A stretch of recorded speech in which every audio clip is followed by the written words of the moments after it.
Rest here for a breath, where the noise fades and stories come alive.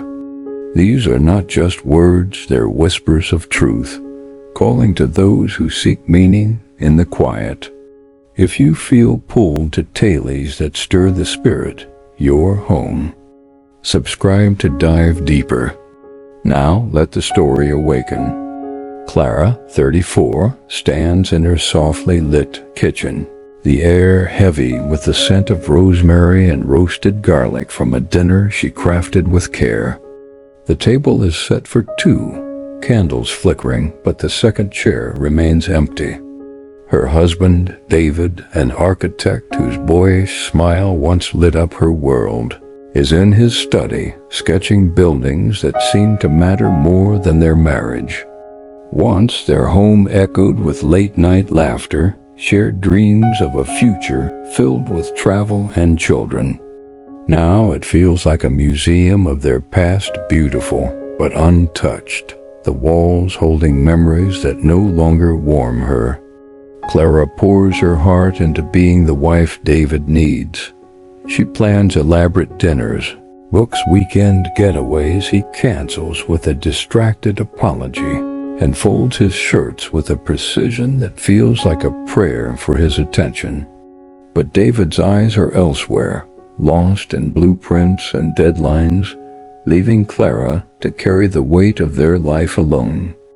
Beyond her marriage, Clara is the anchor for Mia, her best friend since their college days in a cramped dorm room filled with dreams and cheap wine. Mia calls at all hours, her voice a torrent of heartbreak over her latest fling or triumph over a new job. Clara listens, soothes, offers advice, her own unspoken pain buried beneath a smile. Mia never asks how Clara is. Perhaps she assumes Clara's polished life needs no tending. At the magazine where Clara works as a copy editor, she's the one everyone relies on. She stays late to fix layouts, catches errors others miss, and nods through her boss Ethan's charming but hollow praise. Ethan, with his sharp suits and sharper ambition, dangles promotions like bait, but they never land. His late-night emails requesting quick reviews that stretch into hours carry an undercurrent of something too personal, his gaze lingering just a moment too long. Then there's Liam, Clara's college sweetheart, now a co-worker in the art department. His warm brown eyes and easy laugh haven't changed, but the years have added a quiet intensity. Their shared history, a blur of stolen kisses and whispered promises, hovers between them.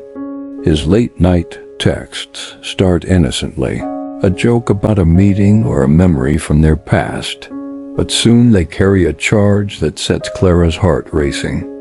She knows it's dangerous, this pull toward Liam, but it's also a reminder of the woman she used to be, bold, alive, unafraid. Clara's life is a delicate dance on a fraying rope, balancing her roles as wife, friend, colleague, and something undefined with Liam. She's trying to be everything to everyone, but the cost is her own spirit, fraying under the weight of unspoken needs.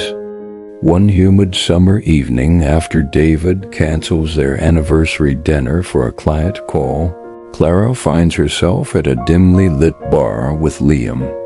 The air smells of whiskey and regret.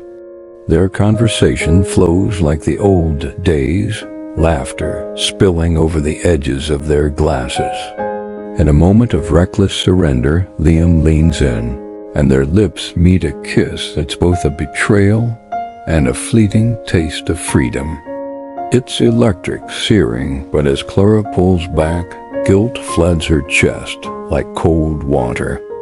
She returns home to David's distracted silence, the kiss a secret that burns. Mia, who's always envied Clara's seemingly perfect life, senses a shift. Her questions turn sharp, laced with judgment, as if Clara's faltering is a personal affront.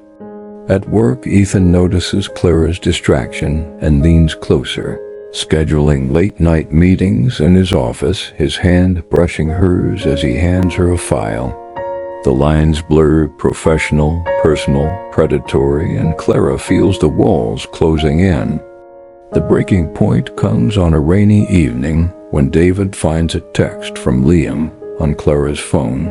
"Last night was a mistake, but I can't stop thinking about you." The silence that follows is louder than any shout. David's voice is low, wounded. "You're pulling away, Clara. I don't even know you anymore." Clara's heart cracks as she retorts, "You've been gone for years, David, buried in your work, leaving me to hold us together." Tears fall, not from anger, but from the ache of being unseen. Mia, hurt by Clara's secrecy, pulls back, her texts growing cold, leaving Clara without her oldest confidant. Ethan seizes the chaos, offering a promotion, but only if Clara joins him for strategy sessions after hours, his smile a thinly veiled demand. Clara stands at a precipice. Keep bending to please everyone, or shatter the roles that define her and risk losing them all. Let's pause, not to judge Clara's choices, but to breathe and reflect through the gentle lens of Buddhist wisdom. The Buddha taught that suffering arises from clinging to identities, expectations, or the need to be everything to others. Clara's pain blooms from her attachment to being the perfect wife, the unshakable friend, the flawless colleague. She believes her worth lies in others' approval, but this is a trap. The Buddhist principle of non-attachment doesn't mean abandoning love or duty. It means holding them lightly, giving without losing yourself. The middle path offers balance, serving others while nurturing your own heart. Impermanence, a core truth, reminds us that all things change. Relationships, feelings, even our sense of self. Clinging to an old version of David, Mia, or her own role only deepens Clara's suffering. The Four Noble Truths guide us. Acknowledge suffering, trace its cause, see its end, and walk the path to freedom. How can Clara or any of us find peace amid such emotional storms? Here are 3 ways to stop trying to be their everything. First, practice self-compassion. You are not a vessel for everyone's needs. Before agreeing to another demand, pause and ask, does this honor my inner peace? Clara might gently tell Mia, I love you, but I need a night to myself. With Ethan, she could decline his late-night requests, choosing her dignity over his promises. Self-compassion means treating yourself with the kindness you offer others, recognizing that your limits are not failures, but truths. Second, embrace impermanence. Relationships shift like seasons, and fighting their change breeds pain. Clara could sit with David, not to fix their marriage, but to share her heart, her loneliness, her hopes, without demanding he change. With Mia, she might acknowledge their friendship's evolution, saying, we're growing, and I want us to grow together. Accepting change frees us to love what is, not what was. Third, cultivate mindfulness. When guilt, desire, or fear threaten to overwhelm, anchor yourself in the present. Try a simple breath meditation. Inhale for 4 counts, hold for 4, exhale for 6. Feel the air, the moment, the truth of now. Clara could use this when Liam's texts light up her phone, grounding herself to choose actions aligned with her values, not her impulses. Mindfulness is a lantern in the storm, guiding us back to clarity. Clara's story doesn't wrap neatly, life rarely does. But imagine her standing in her quiet kitchen, taking a slow, deliberate breath. She sits with David, not to save their marriage, but to speak her truth. I've been invisible, and I can't carry that anymore. Her voice trembles, but it's hers.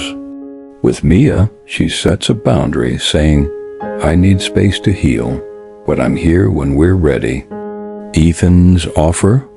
She turns it down, choosing her integrity over a title that costs too much. And Liam, she meets his gaze and sees not a savior, but a mirror of her own unmet desires. She thanks him for the reminder of her fire, then lets him go. In releasing the need to be everyone's everything, Clara finds a quiet strength, the courage to be enough for herself. It's not the end, but a beginning, a step toward a life where her heart can breathe. If this story touched a hidden chord within you, share it. It might be the spark someone needs. Subscribe for more tailies where the everyday meets the eternal. And know this, it's often through our fractures that light pours in.